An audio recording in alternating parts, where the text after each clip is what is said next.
Don't rock, freak, don't stop, don't rock, freak, don't stop, don't rock, freak, don't stop.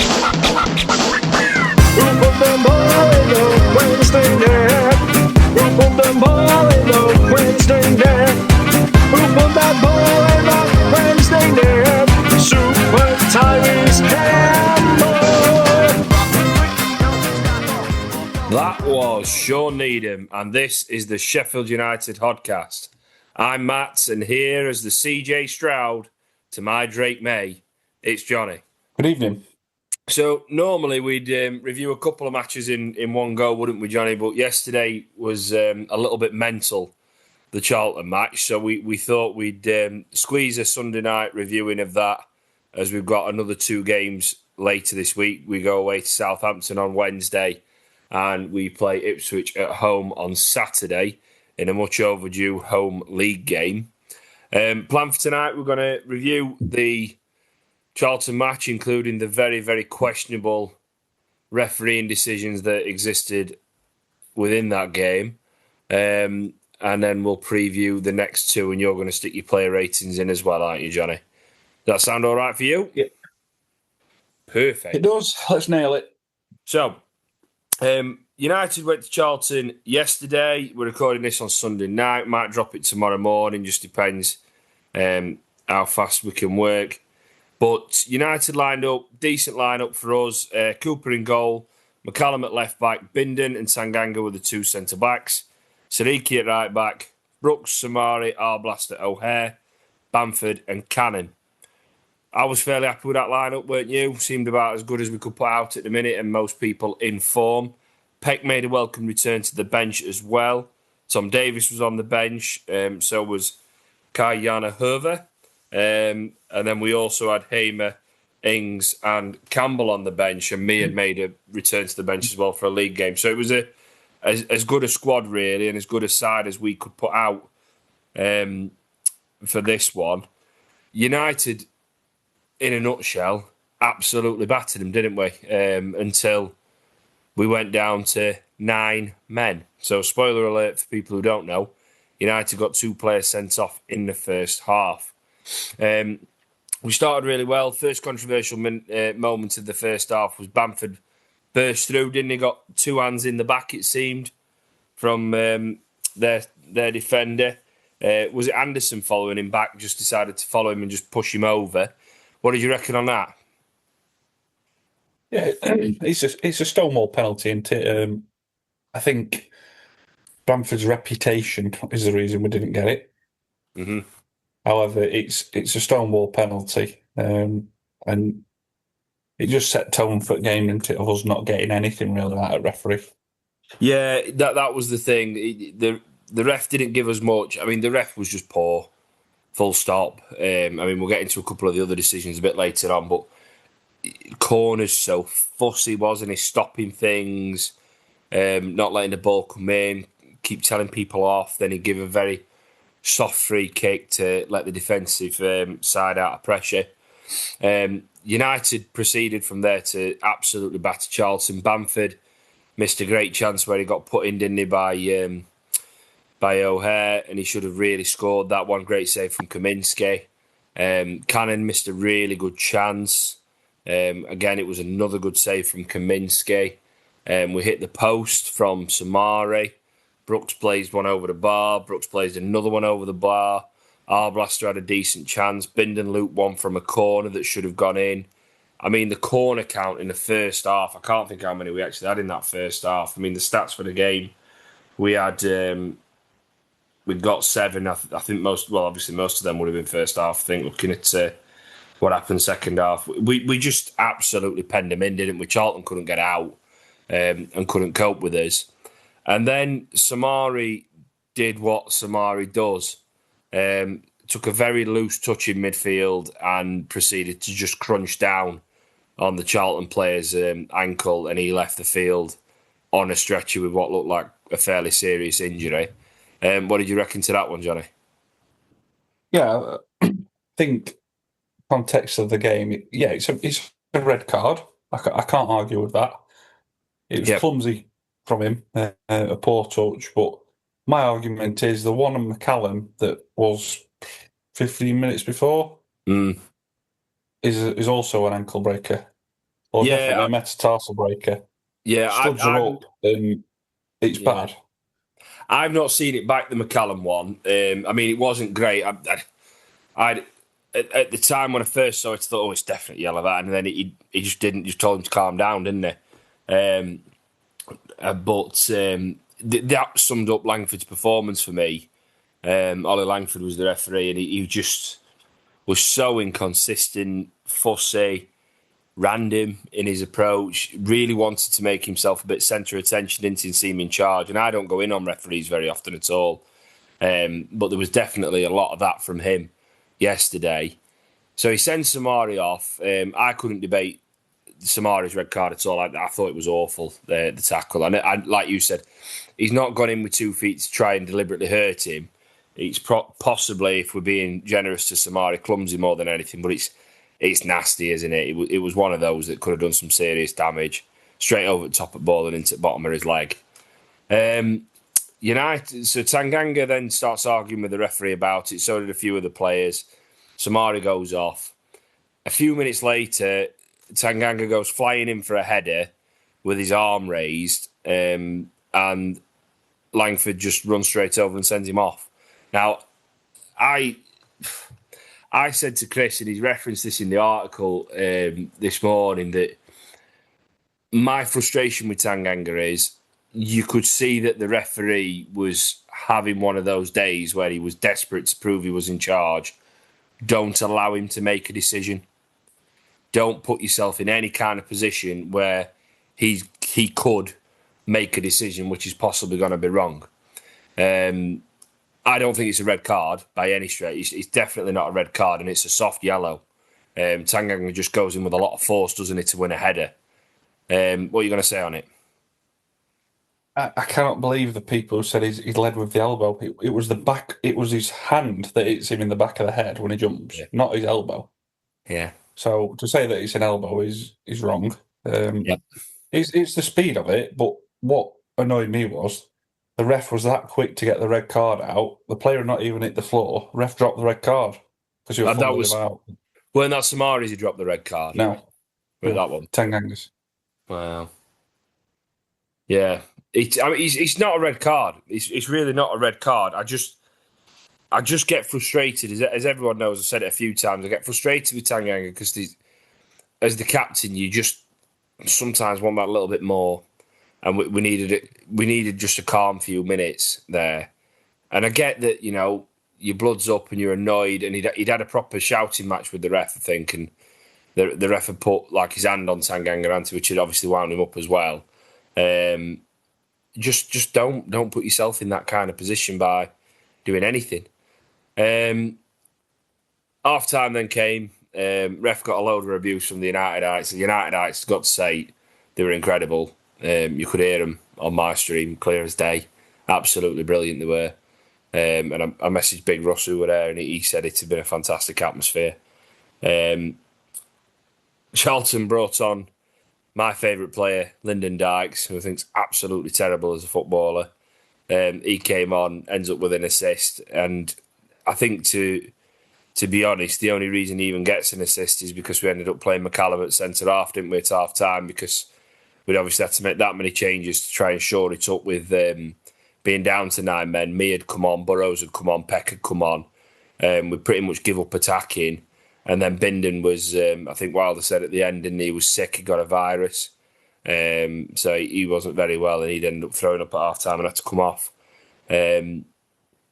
Charlton scored from the edge of the box with that. And I think they had another half chance, didn't they, which we cleared off the line, and they went for us for a little bit at the start of the second half. But for a side playing against 9 men, I thought they were absolutely appalling.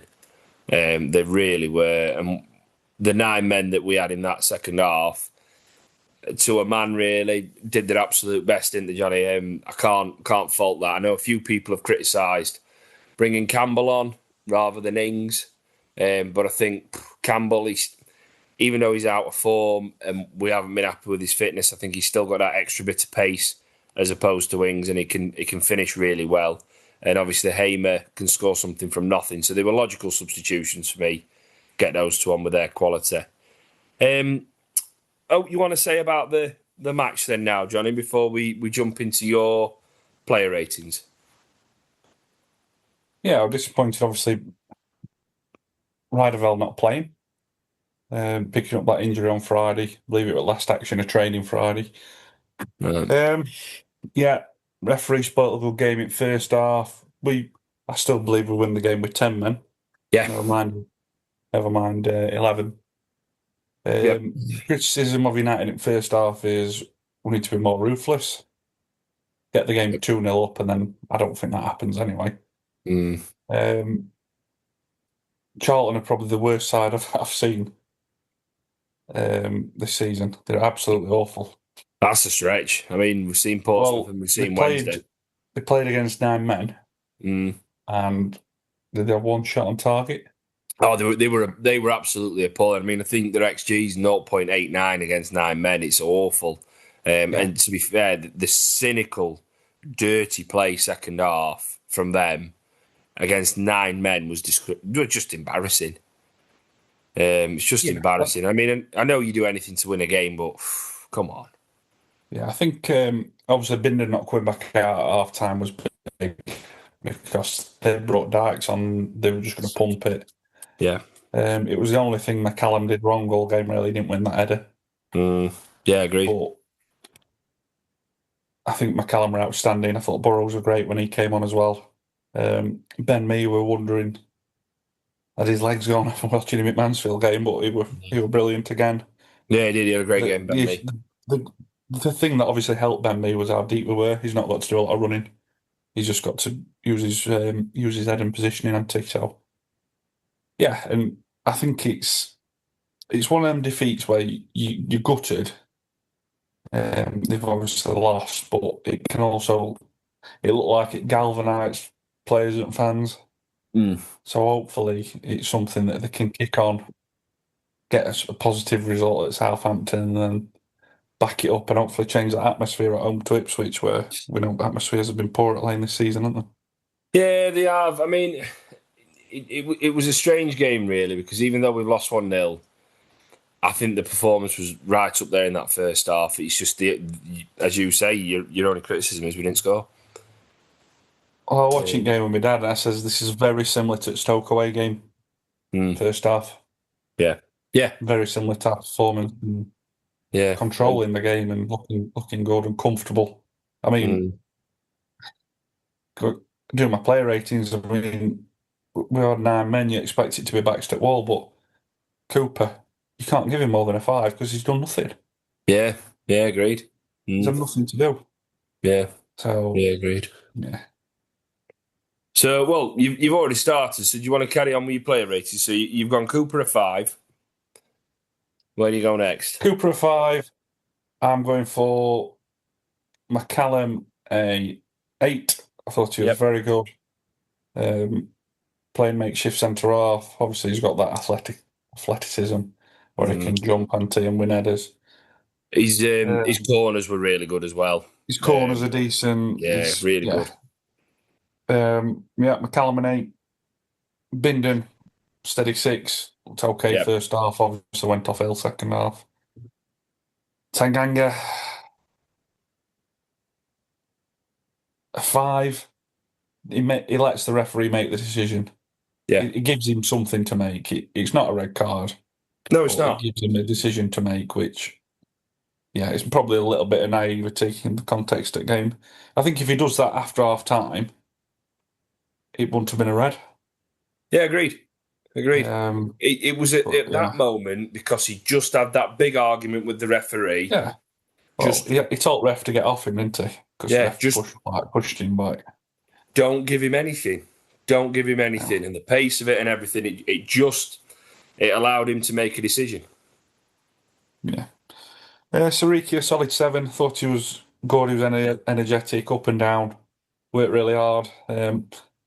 Dealt with that Tyrese Campbell okay second half. He had a 5-minute spell where he got at Sariki a bit, but that was more due to I think that were more due to lack of coverage, though, wasn't it, in front of him? Because obviously we Yeah, moved Brooks inside. So I yeah. think rather than Campbell playing well, it was more Sariki being really exposed, wasn't it? Plus, it was fresh legs against somebody who's with 9 men. Yeah. So, and he was an outlet going forward. Sariki's Oh yeah. athleticism going forward, it was an outlet. Um, Brooks, I thought was decent first half, a 7. Worked really hard second half. Yes, he did. Worked as hard as he could. Blaster, I'm going to give it 7, just because, again, you can't fault any of them 9 players who started the second half, can you, and played. They No, were really good. I thought Samari's all. I thought Blaster, to be honest, I was starting to look a little bit more like himself as well. Just a bit calmer, wasn't he, on the ball, picking his Yeah, passes, doing what he needed to do. you're up against a really poor side, though. Oh yeah, well there is that. Honestly, I think they're the sniff of going down Charlton. Interesting. Yeah, they're awful. Samari, I'd give a 3, just because it's the turning point, maybe. Yep. We look comfortable. He actually should score when he hits post earlier on. Yeah, he I mean, should. it's his own poor touch, and then he tries to make up for it by going in forceful. He's not meant to. He's not meant to do him. He's caught him anti after clumsy. Um, Aware, a steady 7. Okay, first half, set up a couple of good chances, for one for Bamford in particular. Worked hard. Cannon, a 6, just because he should score first half. Yeah, he should. He should score that chance. To put us 1-0 up. Yeah. Obviously, he was sacrificed for me. Bamford, a 7. Thought he led the line well. He should score though. He caused Charlton problems. Yeah. Didn't know what to do with him. A few nice touches, set up a few attacks as well. First half in particular. He won a few free kicks, didn't he, as well? Yeah, Stonewall penalty. But makes you laugh because there were a lot of softer challenges that he won free kicks for than that one in box. Oh yeah, agreed. Yeah. Subs wise, so Burrows, I'm going to give a 7. Thought it was very good. He looked calm, reassuring. He won some headers against that big lad up top for Charlton who, was it Leaburn? Oh yeah. Yeah. He's absolutely awful. He's just such a donkey. It's untrue. I could beat him in air without jumping, and he's taller than me. Yeah. Burrows beat him in air. That's how bad he is. Yeah. He did. Burrows did that great clearance off at line as well as soon as he came on. To be honest, that was a better clearance than it looked because a lot of players just deflect that straight into their own net. Yeah, he did really well. It was good because, like I say, it galvanised everybody. Peck came on and it needed him in that sort of game. Yeah, fiery. I think if he comes on when we've got 10 men, he drives us on to win the game. I honestly do think he drives us on. I'd give him a 7. Hamer, a 6. Didn't do much. No. Got us on counter a few times. Campbell, I'm going to give a 5. Now, as best a chance of the second half was when we played a couple of 1-2s down left-hand side. We got in behind and Campbell just passed it straight to keeper. Yeah. He's got to be that outlet of stretching the game, and he just didn't. He don't, like I said, we've touched on it loads. He don't fit. No, and it's interesting that point because I forgot Campbell had that like half chance where he put it straight at keeper when he should have just either picked out a man or worked the keeper. And that's the problem with Tyrese Campbell this season. You know, we can't rely on him to do things like that, which is why I get some saying we should have brought Ings on instead. But Danny Ings doesn't even get on the end of that ball. Ben Mee, I'm going to give an 8 to as well. Good, yeah. He had a good I thought performance. He was very good. Reassuring leadership at the back. And if Tangaga's appeal is not successful, it makes Wilder's life easier because he's wanting to get me and back in the side, won't he? Yeah. Yeah. So it'll be me and Binden at back. Yeah. I mean, it proves how dominant we were. Charlton's keeper got man of the match for them. Yeah, I saw that, yeah. Yeah, I saw against that. 9 men. Yeah. To be fair, he did deserve it. Kaminsky made 2 blinding saves. Yeah, it did. I mean, Cannons is a poor effort, I think, but he should score. But Yeah. yeah, it's frustrating because it's what could have been that game, but you feel deflated in the fact that it's another game that we're playing catch up for. But yeah, I think the way they performed and didn't roll over and got stuck in, and even looked like they had half a chance on break, didn't they, from a long throw? Mm. It galvanised all fans and players. So Yeah, I mean, you got to give credit where credit's due to United because Charlton panicked in the second half any time we showed any attacking intent. I mean, every set piece they had 11 men back in the box, which just showed how threatening we were all day. And Wilder said it in his post-match post-match interview, conference, whatever you want to call him. He just said about how that connection between fans and players had disappeared, and now it's coming back. And yesterday was a prime example, wasn't it, of why that connection between everyone's coming back again, because that's what you want to see from your team, isn't it? Even if you can't win, just at least show some fight and endeavour and battle. my that's question for you: Go on. did they win Tanganga's appeal? No, No, I don't think they were, because the We'll not FA win are it. absolute Yeah, rob you dogs. don't. They just side with ref. Yeah, you don't win appeals. We'll not get it. I mean, again. I know I've gone in on Tanganga a few times, and I do stand by it. Don't let the referee make a decision by putting yourself in that position. But there's no way it should be a red card. And if anyone's got any decency about him, they'd overturn it. But they won't, because they'll find it's either A, excessive force, B, his arms up, or C, it's possible dangerous play. So there'll be a nonsensical reason, which is tenuous, that they'll give for it. So they'll cover How many that. times did we see that happen to Kiefer Moore last season? That exact challenge. Well, it happens every time ball goes in box And on a corner. McBurney. Yeah. It's nothing new. It happens. It happens hundreds of times a game. He was just determined to send him off it because the ref's blood was up at the same time as ours was. He was determined to do it. Anything he could give, he was going to send someone off because he'll be wanting to control and calm down the game. So he makes a decision like that just to prove I'm not having it and lay a marker down. But yeah, it's a strange sort of match, really, to review that one because it doesn't. It's stupid, but it doesn't feel like a defeat in a way because of how well they've performed and how well they've rallied back together, which is something we've been quite critical of, isn't it, with United over this last 2 or 3 years. Really, we've not had that grit, have we? That we usually do. We tend to roll over quite. We tended to roll over quite a bit when the chips are down. So it was pleasing to see that yesterday, that we did fight and dig in for each other as much as what we could. Is there anything else you want to say on the Charlton match then, Jonny, before we preview Southampton and Ipswich? No, I think it might be the time on Wednesday night where we see Arblaster and Peck together. May well be. Which would be nice. Samari's obviously banned, Reideveld's injured. The other option in there is Tom Davis or a new signing. Well, Tom Davis, Mr. Glass, bless him. Yeah, it would be nice to see Peck and Arblaster and see what they can do together. It would be interesting to see. You do wonder how will it be without that bit of like grit. I mean, Peck does give you grit, but it's also grit with intelligence, isn't it? Which is what Riedewald gives you, and Samari gives you grit, but not intelligence. And Sousa gave you both again, so it would be interesting to see that one together. So Southampton then, Wednesday night, what do you think? Very difficult game. It is. I actually thought, if you look probably 6 weeks back, that they'd be pushing for the playoffs. Strung a few good results together.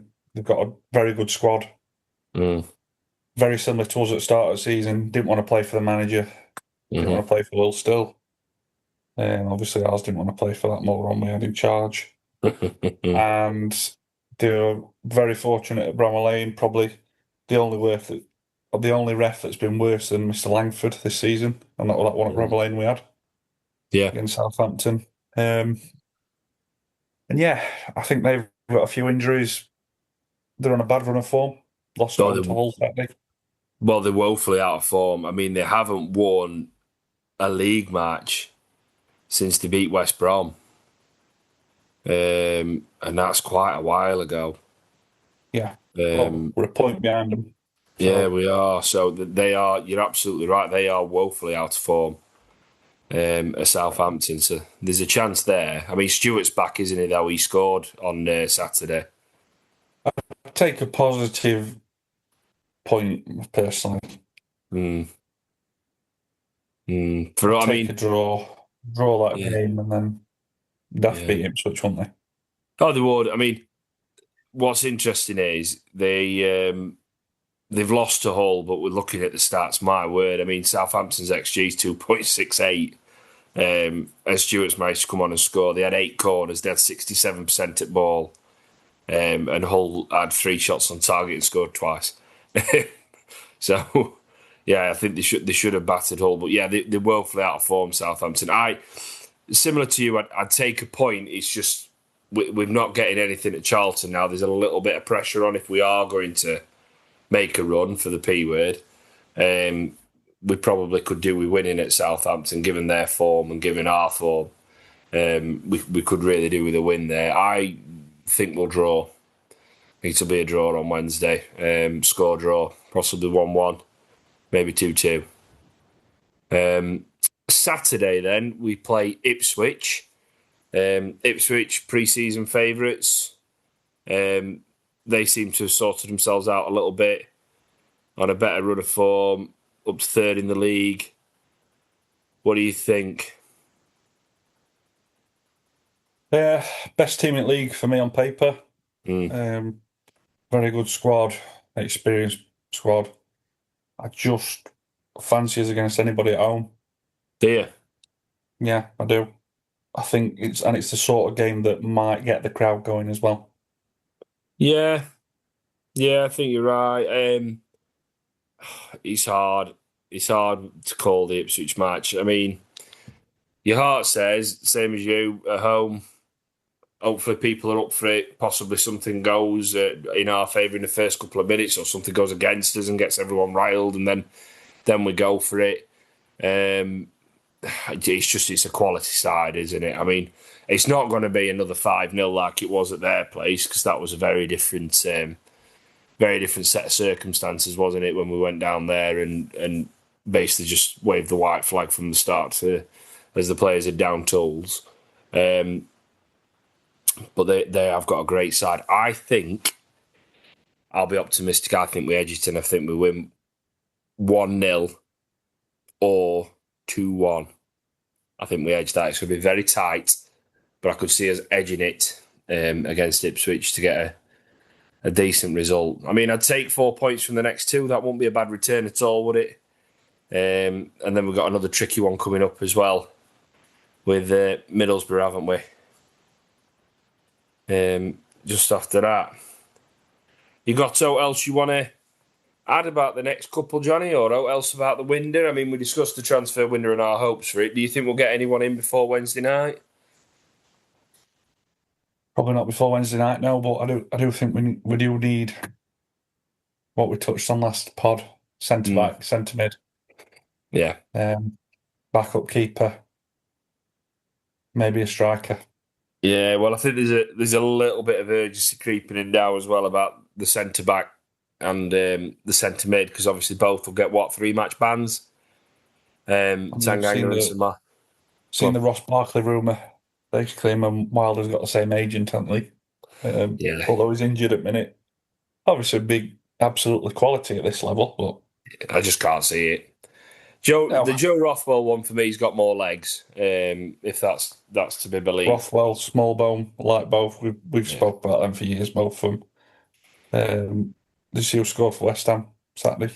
Yeah, I did, because there's no way he's from Sheffield United. Told him he could go, and he comes on, obviously, because I've praised him in media and he's come on and scored. So, well, as we know, Callum, you're listening, he's an avid listener. to the podcast. You've clearly inspired him, Jonny, to go out and secure Thomas Frank's demise. So, yes, that's it. What else you want to add, Jonny? Or are we about done? It's a shorter one tonight. No, just like we said, get 4 points from next 2 games and let's see where we end up. Kick on.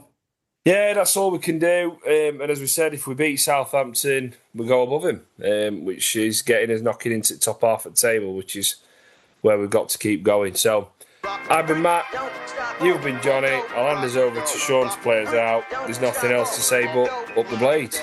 Up the blades.